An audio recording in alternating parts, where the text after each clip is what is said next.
अस्सलाम वालेकुम व्यूअर्स, उम्मीद है आप खैरियत से होंगे। सबसे पहले हमारे चैनल को सब्सक्राइब कर दीजिए, शुक्रिया।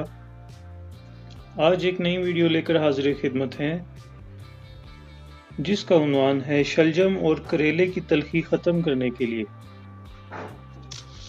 नए शलजम जब मार्केट में आते हैं तो खारी हो जाते हैं। शलजम का खारापन दूर करने के लिए यूं तो इन्हें पकाते हुए सालन में गुड़ या चीनी डाली जाती है, मगर कुछ लोग सालन में मिठास पसंद नहीं करते। इसलिए जब शलजम छीलकर टुकड़े करें तो इन पर नमक लगाकर रख दें। कुछ देर बाद अच्छी तरह धोएं।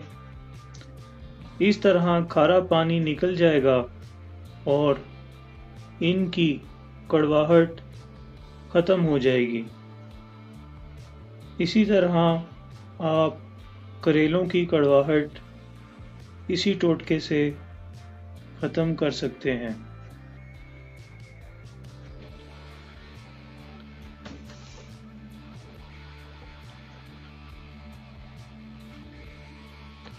अगर हमारी वीडियो आपको पसंद आती है तो इसे लाइक ज़रूर कीजिएगा और सब्सक्राइब करना ना भूलिएगा।